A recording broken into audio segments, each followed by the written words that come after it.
पूर्वतन विधायक भूपेन्द्र सिंह घर बाहुड़ा को नहीं जोरदार चर्चा।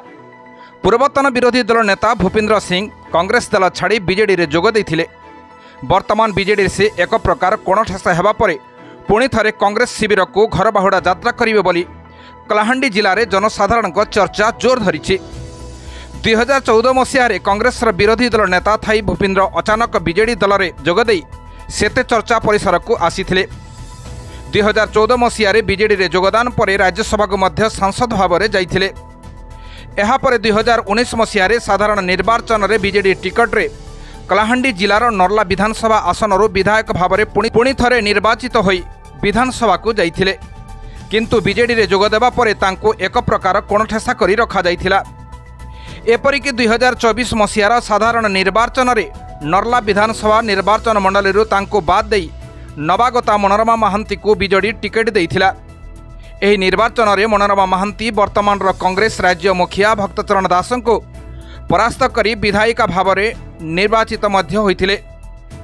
2024 निर्वाचन में भूपेन्द्र सिंह को दलीय टिकट न देई कंटाबांजी पूर्वतन मुख्यमंत्री नवीन पट्टनायक निर्वाचन परिचालन दायित्व दिया जाइथिला।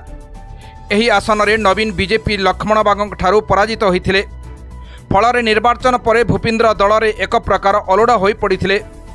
वर्तमान बीजेडी राजनीतिक व्यापार कमिटी गठन करा जाइथिबा बेले भूपेन्द्र को कौनसी दायित्व दि जाए ना। जड़े पुरुखा नेता को एभली अणदेखा करा जिबा नै तांको समर्थक मानक मध्यरे तीव्र असंतोष प्रकाश पाइछि। राज्य कांग्रेस सभापति भाव में भक्तचरण दास दायित्व नेबा परे तांको समर्थक मानक कांग्रेस प्रति आग्रह देखाउछन्ति। वर्तमान बीजेडी अणदेखा होउथिबा भूपेन्द्र घर बाहुड़ा कांग्रेस मध्य प्रयास आरंभ करिछि। किछि दिन तले भूपेन्द्र कांग्रेस को जीवा कथा को एड़ाई जाइथिले मध्य परोक्षरे सेभली किछि इशारा देइथिले। राजनीति रे तांकर आईपीएल क्रिकेट भली फर्म थिबारु उभय बीजेपी और कांग्रेस निश्चित भाव में भल खेलाड़ी को नेबा को आग्रही हेबो बोली कहिथिले। एही मतामत परे राजनीतिक महल रे चर्चा सृष्टि होइछि।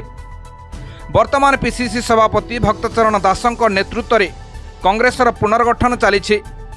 उभय नेता कलाहांडी जिलार होइथिबा जोगु तांको समर्थक मानक मध्यरे उत्सुकता प्रकाश पाइछि। आगकू भूपेन्द्र केउं दल आड़कू मुहाउछन्ति ताहा उपरे समस्तଙ୍କ नजर रहिछि। ब्यूरो रिपोर्ट निर्मल टीवी।